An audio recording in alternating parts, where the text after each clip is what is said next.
No me arrepiento de mi juventud. Pero ahora que tengo 38 años, ¿por qué los hombres decentes que rechacé en mis 20s ya no quieren salir conmigo? A mis 38 años, por primera vez en mi vida, me siento genuinamente lista. He vivido, he viajado, he salido con músicos, artistas y tipos que creían que las criptomonedas eran una cualidad personal. Tuve romances de verano en Cancún y desamores dramáticos en mi propia ciudad, Guadalajara. Mis 20s fueron un torbellino de experiencias, exactamente como se supone que deben ser. Coleccioné momentos, no compromisos. No me arrepiento de nada. Ahora, sin embargo, el juego ha cambiado. El carrusel se ha ralentizado y quiero bajarme. Anhelo estabilidad. Quiero a alguien que hable de hipotecas en lugar de festivales de música. Alguien que prefiera una noche tranquila en casa a una fiesta hasta el amanecer. Quiero un hombre de bien. El problema es que, aparentemente, la oferta de hombres solteros, cuerdos y de más de 30 años es alarmantemente escasa. Las aplicaciones de citas son un páramo desolado, lleno de hombres que no han superado un divorcio o que siguen viviendo como si tuvieran 22. Fue durante una noche de frustración, deslizando mi dedo una y otra vez hacia la izquierda, que tuve una revelación. ¿Por qué buscaba a un extraño cuando ya conocía a los candidatos perfectos? Los había conocido una década atrás. Eran los chicos de bien de la universidad, los Alejandros, los Andrés, los Sebastián, los Brian. Los chicos que me adoraban, que me llevaban sopa cuando estaba enferma, que recordaban mi orden de café y que habrían movido cielo y tierra por mí. En aquel entonces, por supuesto, eran invisibles para mí en un plano romántico. Eran dulces, sí. Confiables, por supuesto. Pero eran seguros, aburridos, eran el tipo de chico con el que te casas, no con el que vives tu juventud.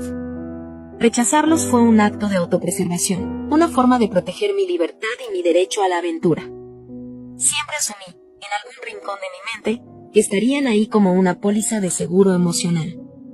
Creía que, cuando terminara de divertirme, podría volver, chasquear los dedos y uno de ellos estaría esperando, agradecido de que finalmente lo hubiera elegido. El plan era sencillo, reabrir esas puertas. Empezar con el más prometedor. Alejandro había sido el más amable, el más enamorado. Recordaba la expresión de cachorro herido en su rostro la última vez que le dije que no podía ir con él a la boda de su primo porque había surgido algo de último momento. La verdad era que había surgido algo con Carlos, el bajista de una banda que olvidé a la semana siguiente. Pero Alejandro no necesitaba saber eso. Era el momento de ver cómo le había ido al muchacho. Estaba segura de que se sentiría encantado de saber de mí. Después de todo, yo era la chica que nunca pudo tener. Encontrar a Alejandro en redes sociales fue cuestión de segundos. Su perfil era público, un escaparate de la vida estable y predecible que yo había rechazado tan arrogantemente. Fotos de excursiones, un adorable golden retriever llamado Miel y varias publicaciones sobre su exitosa carrera como arquitecto. Tenía su propio estudio. Bien por él. No había ni rastro de una pareja en sus fotos recientes, lo que confirmé con un rápido, pero exhaustivo análisis de sus publicaciones de los últimos 2 años. El camino estaba despejado. Le envié un mensaje. Lo redacté con cuidado para que sonara casual, como si acabara de recordarlo por arte de magia. Hola, Alejandro. No sé por qué, pero tu nombre se me vino a la mente hoy. Espero que la vida te esté tratando increíblemente bien. Presioné enviar y sentí una oleada de poder. Estaba moviendo las piezas en un tablero de ajedrez que yo misma había creado. La respuesta tardó unas horas en llegar, lo que me irritó un poco. El Alejandro que yo recordaba habría respondido en 30 segundos. Su mensaje fue educado, pero extrañamente formal. Hola, qué sorpresa. Todo bien por aquí, gracias. Mucho trabajo, pero no me quejo. Espero que tú también estés bien. No había emoticonos, ni preguntas entusiastas sobre mi vida. Era el tipo de mensaje que le enviarías a un antiguo compañero de trabajo. Mi primera reacción fue de desconcierto. ¿Dónde estaba la emoción, el alivio de que la chica de sus sueños finalmente hubiera vuelto? Pero rápidamente lo reorganicé en mi cabeza. Claro, estaba siendo cauteloso. Yo lo había herido en el pasado. Era lógico que se protegiera, que no quisiera parecer demasiado ansioso. Era un desafío, y eso casi lo hacía más interesante. Decidí tomar el control.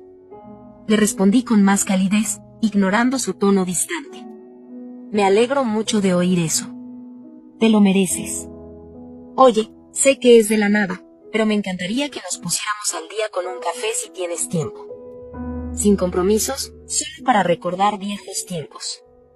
La frase sin compromisos era una pequeña mentira piadosa. Por supuesto, el compromiso era exactamente lo que tenía en mente. Su respuesta, de nuevo, tardó más de lo que me hubiera gustado. Dijo que su semana estaba bastante ocupada, pero que podría tener un hueco el viernes por la tarde. Que le avisara si eso me venía bien. Me venía perfecto. Confirmé la hora y el lugar, una cafetería neutral cerca de su oficina. Cerré la conversación sintiéndome triunfante. Su supuesta frialdad era solo una fachada. Un hombre como Alejandro no olvida a una mujer como yo. Solo necesitaba un pequeño empujón, un recordatorio en persona de lo que se había estado perdiendo todos estos años. Me imaginé la escena, nos reiríamos, recordaríamos el pasado y yo vería en sus ojos como la vieja adoración regresaba. Estaba a punto de cobrar mi póliza de seguro, y estaba segura de que los beneficios serían excelentes. Llegué a la cafetería con 15 minutos de antelación. Elegí una mesa junto a la ventana con buena luz, donde él pudiera verme en cuanto entrara. Llevaba un vestido sencillo, pero elegante, y me había tomado mi tiempo con el maquillaje. Quería que viera lo que se había estado perdiendo, no a una versión desesperada de mí, sino a la versión mejorada, la que finalmente estaba a su alcance. Alejandro llegó puntual. Lo vi a través del cristal antes de que me viera a mí. Se veía bien, más de lo que recordaba. Había perdido el aire de chico universitario y lo había reemplazado con una confianza tranquila. Llevaba una camisa bien planchada y su pelo estaba perfectamente peinado. Por un segundo sentí un aleteo de nervios, pero lo aplasté.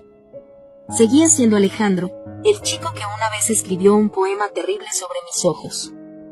Entró y me sonrió, una sonrisa educada, no la sonrisa embelesada que yo recordaba. Se acercó y, en lugar del abrazo que yo esperaba, me tendió la mano. Un apretón de manos firme, breve y profesional. Fue el primer indicio de que algo andaba mal. La conversación fue extraña, fue como hablar con un conocido agradable. Me preguntó por mi trabajo, por mis viajes. Asentía, sonreía en los momentos adecuados, pero sus ojos estaban distantes. No había chispa. Intenté traer a colación nuestros recuerdos compartidos, nuestras bromas internas de la universidad.